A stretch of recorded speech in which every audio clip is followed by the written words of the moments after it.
Dwi yng Nghwmni Gŵr sydd yn ei elfen fan hyn, ynghylch y ceffylau efo'r Lloyd. Da chi'n nabod pawb yma dydych? Wel, wy'n nabod dipyn o bobl, ond mae yna nifer o bobl ifanc wedi dod nawr i'r fei, a mae'n neis i gweld nhw'n dod. A mae yna geffylau, hogia bach.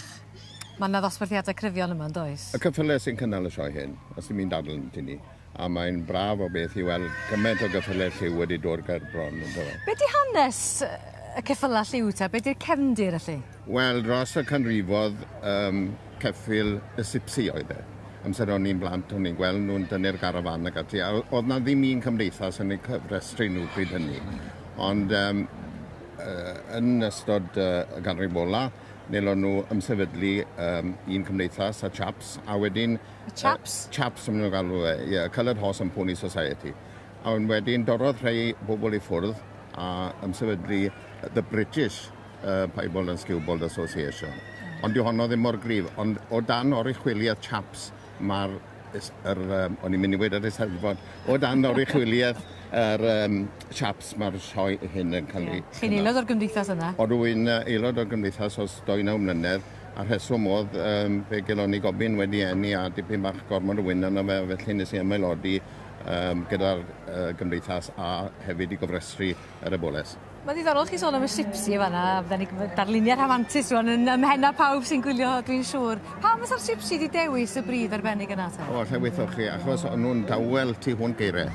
A fi'n cofio'n Han yn gweud, o'n nhw wedi magu nhw ar hyd y blynyddau i fod mor dawel, fel nhw'n gallu rhoi nhw mewn yn hwyr yng ngheiau ffarmwr, a hwnnw wedi mynd i gwely, ond hefyd o'n nhw'n siŵr o fedru dal yr nifel yn y bore cyn bod y ffarmwr wedi codi. Craff iawn. Felly o ran be mae'r beirniad yn chwilio amdano fo, da ni'n edrych ar y cylch, mae yna gymaint o amrywiaeth yna o ran maint, ag o ran marciau, felly ydy'r marciau'n golygu unrhyw beth? Na di, dyw'r marciau ddim yn cyfri o gwbl, y ceffyl sy'n cyfri. Mae'n rhai bod marciau gwynion arno, fe wrth reswm cyn bod yn cael ei gofrestru. Ond na, dyw'r beirniad yn edrych dim ar y marciau. Mwy o frown neu gwyn neu mwy o wyn? Neu dim i gwaniaeth o gwbl. Na. A mwyn gwybodaeth, y peibol yw'r un di a gwyn, a'r sgiwbol yw'r brown a gwyn.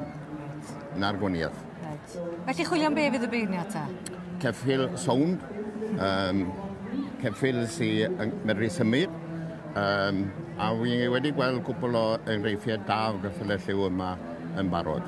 A wy'n siŵr bydd y beirniad yn cael ei bresio. Wel, a mae yna ddosbarth da yn does? Ydy hwnna'n golygu bod y ceffylau lliw ar ei fyny, bod yna fwy o bod nhw'n fwy poblogaidd? Mae pethau mewn ag allan o ffasiwn, mae'n siŵr? Dyn nhw'n cweit mor ffasiynol a fi o'n nhw, ond rhyw 15-20 mlynedd yn ôl oedd rhai o'n nhw'n gwerthu am brysiau dychynllid. O'n i'n gwybod am un casau gath ei werthu am 15,000 o bynnau. Wel, oedd hynny'n arian dychryn pryd hynny, chi'n gweld? Ond erbyn hyn, mae pethau wedi gwaslotti dipyn. Ond mae'n neis i weld gymaint o bobl a brwdfrydedd, a fel y cyfryw, mae'r bobl sy'n yn ei magu nhw a'i cadw nhw, maen nhw'n bobl ffein iawn rhywun peth ar cyffylau.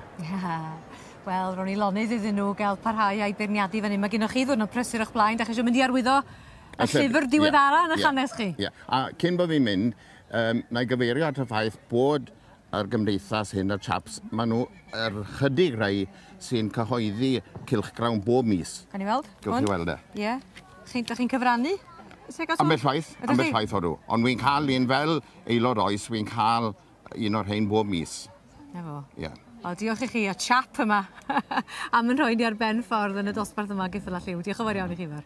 Croeso.